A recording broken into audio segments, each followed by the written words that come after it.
Hello friends, ಎಲ್ರಿಗೂ ನಮಸ್ಕಾರ. Welcome to my study starter YouTube channel. So ಈ ಒಂದು ವಿಡಿಯೋದಲ್ಲಿ ಕರ್ನಾಟಕ ಪರೀಕ್ಷಾ ಪ್ರಾಧಿಕಾರದಿಂದ ಟೋಟಲ 8 ಇಲಾಖೆಯಲ್ಲಿ ಹುದ್ದೆಗಳನ್ನು ಇಲ್ಲಿ ಕರೆದಿರ್ತಾರೆ. ಇಲ್ಲಿ ನೋಡ್ಬೋದು. ಫಸ್ಟ್ನೇದ ಬೆಂಗಳೂರು ಅಭಿವೃದ್ಧಿ ಪ್ರಾಧಿಕಾರ, Karnataka soaps and detergents limited, Rajiv Gandhi ಆರೋಗ್ಯ ವಿಜ್ಞಾನಗಳ ವಿಶ್ವವಿದ್ಯಾಲಯದಲ್ಲಿ, ಹಾಗೂ ಕಲ್ಯಾಣ ಕರ್ನಾಟಕ ರಸ್ತೆ ಸಾರಿಗೆ ನಿಗಮ, ವಾಯುವ್ಯ ಕರ್ನಾಟಕ ರಸ್ತೆ ಸಾರಿಗೆ ನಿಗಮ, ಹಾಗೂ ಕೃಷಿ ಮಾರಾಟ ಇಲಾಖೆ, ತಾಂತ್ರಿಕ ಶಿಕ್ಷಣ ಇಲಾಖೆ, ಹಾಗೂ ಶಾಲಾ ಶಿಕ್ಷಣ ಇಲಾಖೆ. ಟೋಟಲ ಈ 8 ಇಲಾಖೆಯಲ್ಲಿ ಏನೈತಿ ಹುದ್ದೆಗಳನ್ನ ಇಲ್ಲಿ ಅಧಿಸೂಚನೆಯನ್ನು ಮಾಡಿರ್ತಾರೆ. ಸೊ ಒಂದೊಂದು ಡೀಟೇಲಾಗಿ ಇಲ್ಲಿ ನೋಡ್ಕೊತ ಹೋಗೋಣ. ಸೊ ಯಾವ್ಯಾವ ಹುದ್ದೆಗೆ ಎಷ್ಟೆಷ್ಟು ವೇತನ ಇದೆ, ಹಾಗೆ ಏನೇನು ಕ್ವಾಲಿಫಿಕೇಷನ್ ಬೇಕು ಡೀಟೇಲಾಗಿ ನೋಡೋಣ. ಇಲ್ಲಿ ಮೊದಲಿಗೆ ಬೆಂಗಳೂರು ಅಭಿವೃದ್ಧಿ ಪ್ರಾಧಿಕಾರದಲ್ಲಿ ಖಾಲಿ ಇರುವ ಹುದ್ದೆಗಳು ಟೋಟಲ್ ಎಷ್ಟಿದಾವೆ? 18 ಇಲ್ಲಿ ಹುದ್ದೆಗಳು ಇದಾವೆ. ನೋಡ್ಬೋದು ನೀವು. ಈ ಪ್ರಥಮ ದರ್ಜೆ ಸಹಾಯಕರ ವೇತನ 44,000ದಿಂದ 83,000ದವರೆಗೂ ಇಲ್ಲಿ ಆಗ್ತದೆ. ದ್ವಿತೀಯ ದರ್ಜೆ ಸಹಾಯಕರಲ್ಲಿ 34,000ದಿಂದ 67,000ವರೆಗೂ ಇಲ್ಲಿ ವೇತನ ಆಗುತ್ತೆ. ಸೊ ಇದು FDA, ಇದು SDA ಆಗಿರ್ತದೆ. Next Karnataka soaps and detergent ಲಿಮಿಟೆಡ್ನಲ್ಲಿ ಖಾಲಿ ಇರುವ ಹುದ್ದೆಗಳು ನೋಡ್ಬೋದು. ಟೋಟಲ್ ಇಲ್ಲಿ 4 ಹುದ್ದೆಗಳು ಮಾತ್ರ ಇಲ್ಲಿ ಖಾಲಿದಾವೆ. ಸೊ 4 ಹುದ್ದೆಗಳಿಗೆ ಮಾತ್ರ ಇಲ್ಲಿ ಅರ್ಜಿಯನ್ನು ಸಲ್ಲಿಸಬೇಕಾಗಿರ್ತದೆ. ನೆಕ್ಸ್ಟ್ ಇಲ್ಲಿ ರಾಜೀವ್ ಗಾಂಧಿ ಆರೋಗ್ಯ ವಿಜ್ಞಾನಗಳ ವಿಶ್ವವಿದ್ಯಾಲಯ, ಇಲ್ಲಿ 40 ಹುದ್ದೆಗಳಿದಾವೆ. ನೆಕ್ಸ್ಟ್ ಇಲ್ಲಿ ಕಲ್ಯಾಣ ಕರ್ನಾಟಕ ರಸ್ತೆ ಸಾರಿಗೆ ನಿಗಮ, ಇಲ್ಲಿ 63 ಹುದ್ದೆಗಳಿದಾವೆ.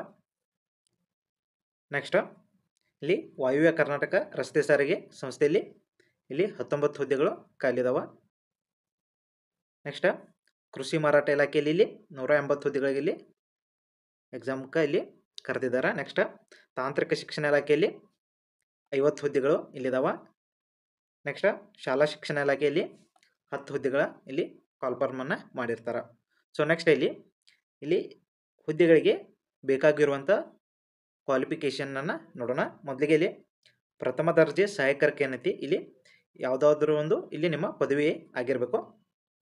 ಸೊ ನೆಕ್ಸ್ಟ್ ದ್ವಿತೀಯ ದರ್ಜೆ ಏನೈತಿ, ದ್ವಿತೀಯ ದರ್ಜೆ ಸಹಾಯಕರಲ್ಲಿ ಇಲ್ಲಿ PUC ಎಷ್ಟಾಗಿರ ಸಾಲ್ಕು. ನೆಕ್ಸ್ಟ್ ಸಹಾಯಕ ಸಂಚಾರ ನಿರೀಕ್ಷಕ ಏನೈತಿ, ಇದು ಪ್ರಥಮ ದರ್ಜೆಯಲ್ಲಿ ಉತ್ತೀರ್ಣ ಆಗಿರಬೇಕು. ಯಾವುದಂದ್ರೆ PUCಯಲ್ಲಿ, PUC ಕಲಾ, ಆರ್ಟ್ಸ್, ಕಾಮರ್ಸ್ ಅಥವಾ ಸೈನ್ಸ್ ಯಾವುದಾದ್ರೂ ಒಂದರಲ್ಲಿ ನಿಮ್ಮ PUC ಆಗಿರಬೇಕು. ಹಾಗೆ ಇಲ್ಲಿ ಪ್ರಥಮ ದರ್ಜೆಯಲ್ಲಿ ಉತ್ತೀರ್ಣ ಆಗಿರಬೇಕು.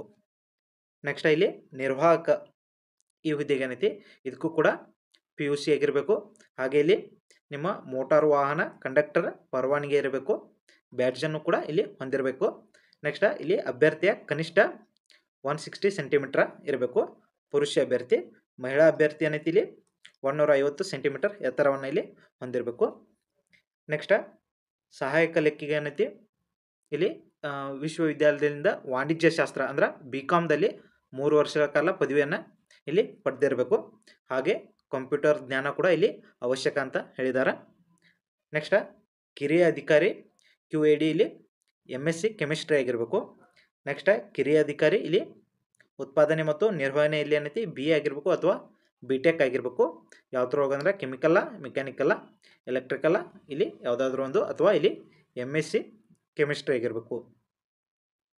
ನೆಕ್ಸ್ಟ್ ಇಲ್ಲಿ ಕಿರಿಯ ಅಧಿಕಾರಿ ಸಾಮಗ್ರಿ ಮತ್ತು ಉಗ್ರಾಣ ಏನೈತಿ ಎನಿ ಡಿಗ್ರಿ ವಿತ್ PG ಡಿಪ್ಲೊಮದಾಗಿರಬೇಕು. ಇನ್ನು ಮಟೀರಿಯಲ್ ಮ್ಯಾನೇಜ್ಮೆಂಟ್ ಒಳಗೆ ಇಲ್ಲಿ ಆಗಿರಬೇಕು. ನೆಕ್ಸ್ಟ್ ಇಲ್ಲಿ ಅಥವಾ MBA ಆಗಿರಬೇಕು. ನೆಕ್ಸ್ಟ್ ಸಹಾಯಕ ಗ್ರಂಥಪಾಲಕ ಏನೈತಿ, ಇಲ್ಲಿ ಮಾಸ್ಟರ್ ಡಿಗ್ರಿ ಆಗಿರಬೇಕು. ಎದ್ರೊಳಗಂದ್ರೆ ಲೈಬ್ರರಿಯನ್ ಸೈನ್ಸ್ ಒಳಗೆ ಇಲ್ಲಿ ಮಾಸ್ಟರ್ ಡಿಗ್ರಿ ಆಗಿರಬೇಕು. ನೆಕ್ಸ್ಟ್ ಇಲ್ಲಿ ಗ್ರಂಥಪಾಲಕ ಗ್ರೂಪ್ C ಒಳಗೆ ಏನೈತಿ, ಇಲ್ಲಿ ಮಾಸ್ಟರ್ ಲೈಬ್ರರಿಯನ್ ಆಗಿರಬೇಕು ಮತ್ತು ಮಿನಿಮಮ್ 55% ಇಲ್ಲಿ ಮಾರ್ಕ್ಸನ್ನು ಹೊಂದಿರಬೇಕು.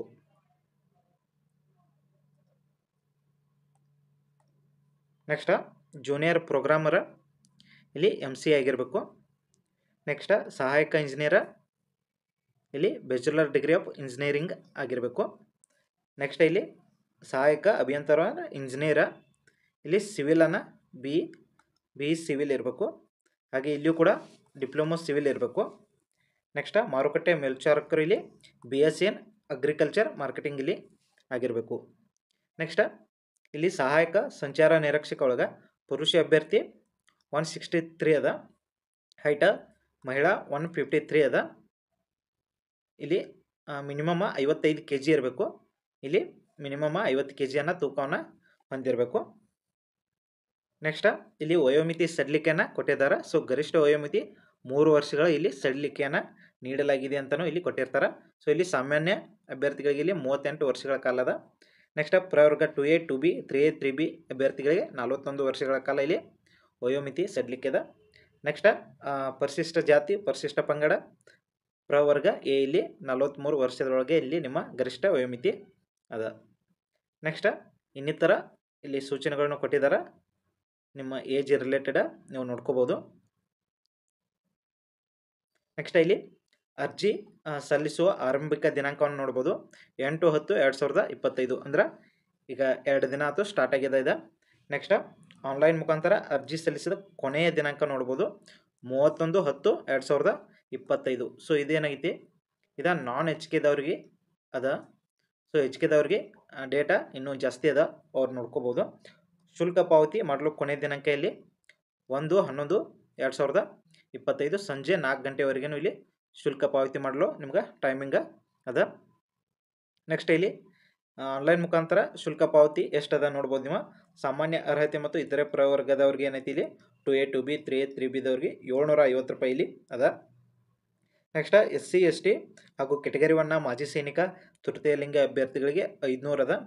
ನೆಕ್ಸ್ಟ್ ಇಲ್ಲಿ ವಿಶೇಷ ಚೇತನ ಅಭ್ಯರ್ಥಿಗಳಿಗೆ 250 ಇಲ್ಲಿ ಶುಲ್ಕವನ್ನು ನಿಗದಿಪಡಿಸಿದ್ದಾರೆ.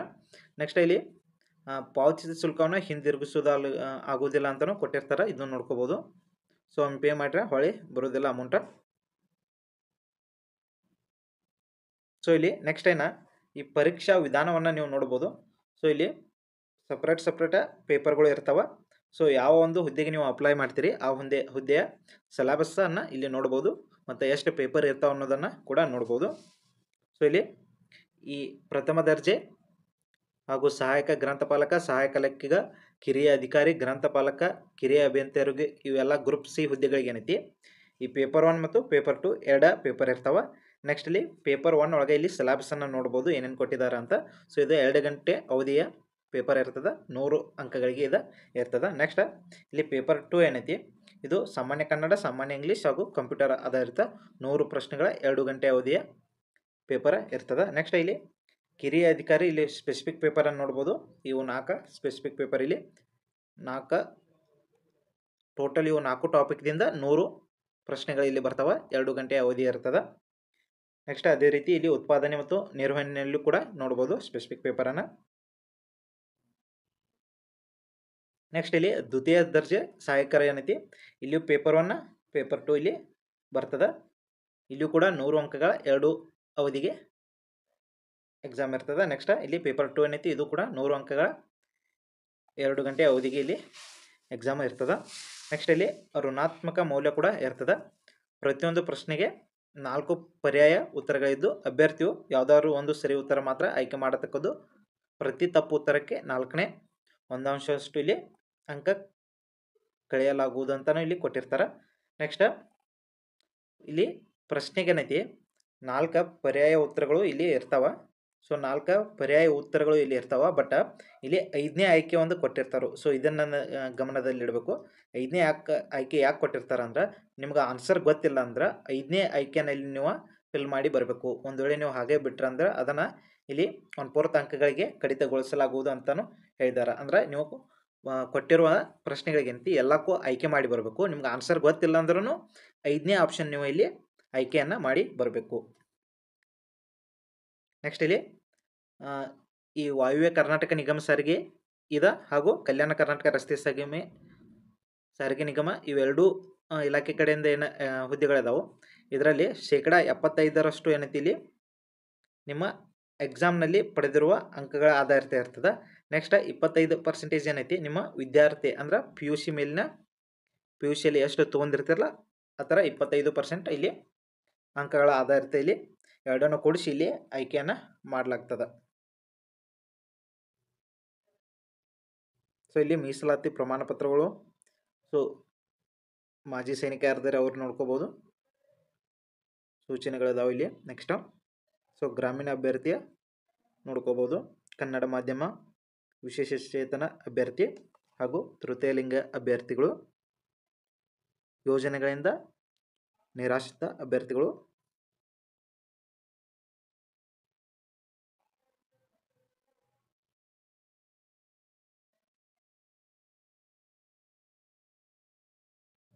ಸೊ ಇಲ್ಲಿ ನೋಡ್ಬೋದು ಪ್ರವರ್ಗ ಎ ಅಂದ್ರೆ ಕೆಟಗರಿ 1, ಪ್ರವರ್ಗ ಬಿ ಅಂದ್ರೆ ಕೆಟಗರಿ ಬಿ, ಈ ರೀತಿ ಇರ್ತದೆ. ಸೊ ಇಲ್ಲಿ ಜನರಲ್ ಮೆರಿಟ್ ಅನ್ನು ನೋಡ್ಬೋದು.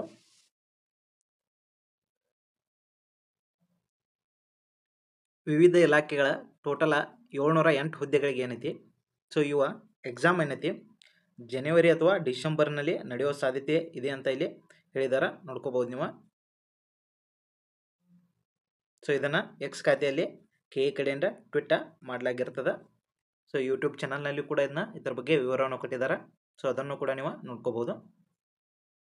ಸೊ ಇದಿಷ್ಟು ಏನೈತಿ ಈ ಒಂದು KE ಕಡೆಯಿಂದ ಹೊರಡಿಸಿರುವ ನೋಟಿಫಿಕೇಶನ್ನ ಡೀಟೇಲ್ಸ್ ಆಗಿರ್ತದೆ. ಸೊ ಮತ್ತೆ ಮುಂದಿನ ವಿಡಿಯೋದಲ್ಲಿ ಭೇಟಿ ಹೋಗೋಣ. ಧನ್ಯವಾದ.